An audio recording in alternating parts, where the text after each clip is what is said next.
Hello बच्चों, let us read this question. This question says, select the correct statements while evaluating the problem. और हमारे options हैं, option A, in multiplication exponents of like bases are added. Option B, in division exponents of like bases are subtracted. Option C, units can also be expressed with exponents both positive and negative.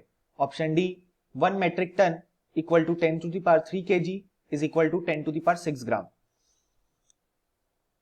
सो इस question को solve करने के लिए हमें जो की concept required होगा वो होगा कॉन्सेप्ट ऑफ यूनिट्स एंड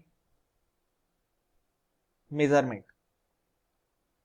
अब अगर हम सबसे पहले अपना ऑप्शन ए चेक करें तो वो कहता है कि अगर हमने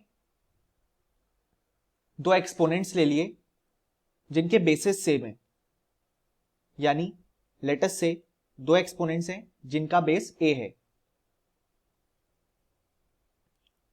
सो उनका जो पावर है लेट अस से m और n, अगर हम उन दोनों को मल्टीप्लाई करते हैं तो हम ये जानते हैं कि बाय प्रॉपर्टी दोनों के जो एक्सपोनेंट्स हैं वो ऐड हो जाते हैं. और यही हमारे स्टेटमेंट ए में दिया है, यानी कि स्टेटमेंट ए बिल्कुल करेक्ट है. अब अगर हम अपना स्टेटमेंट बी देखें तो फिर से हमने बेस को सेम ले लिया, लेकिन इस बार हमने एक्सपोनेंट चेंज किया और अब हम डिवाइड कर रहे हैं. तो प्रॉपर्टी के थ्रू जब बेस सेम होता है और एक्सपोनेंट डिफरेंट, और अगर हम उन दोनों को डिवाइड कर रहे होते हैं तो जो एक्सपोनेंट है वो सब्ट्रैक्ट हो जाते हैं. और यही हमारे स्टेटमेंट बी में भी दिया गया है कि exponent of like bases are subtracted, यानी कि हमारा स्टेटमेंट बी भी करेक्ट है. अब अगर हम स्टेटमेंट सी देखें तो वो कहता है कि यूनिट्स को हम एक्सपोनेंट्स के फॉर्म में रिप्रेजेंट कर सकते हैं बोथ पॉजिटिव एंड नेगेटिव. सो ये स्टेटमेंट बिल्कुल सही है. ऐसा इसलिए जैसे फॉर एग्जांपल हम देखते हैं कि 1 kg इज इक्वल टू 1000 ग्राम होता है. अब हम 1000 को 10 to the power 3 ग्राम भी लिख सकते हैं, यानी कि इस तरीके से हमने एक्सपोनेंट के फॉर्मेट में इसको रिप्रेजेंट किया. अब अगर हम इसी चीज को दूसरे तरीके से लिखें, जैसे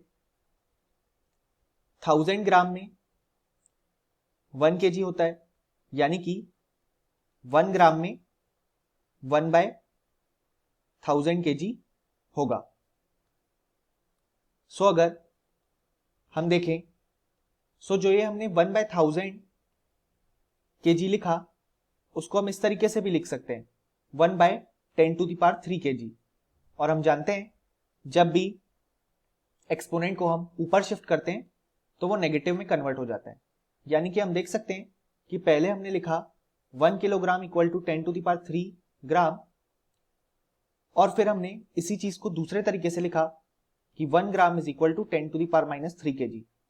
यानी कि हमने यूनिट्स को एक्सपोनेंट के फॉर्म में रिप्रेजेंट किया और वो एक्सपोनेंट एक बार पॉजिटिव था और दूसरी बार नेगेटिव भी था, यानी कि जो हमारा स्टेटमेंट सी है वो बिल्कुल करेक्ट है. अब हमारा स्टेटमेंट डी कहता है कि 1 metric ton is equal to 10 to the power 3 kg is equal to 10 to the power 6 gram. So ये भी करेक्ट है, क्योंकि 1 मेट्रिक टन में 10 to the power 3 kg या बेसिकली 1000 kg ही होते हैं, और हम जानते हैं कि 1 kg में 1000 ग्राम या basically 10 to the power 3 gram present होते हैं. तो हमारे पास 1000 kg प्रेजेंट है. सो 1000 kg में 1000 इंटू 1000 ग्राम प्रेजेंट होंगे, यानी कि 10 to the power 6 ग्राम. सो हमारा स्टेटमेंट डी भी करेक्ट है.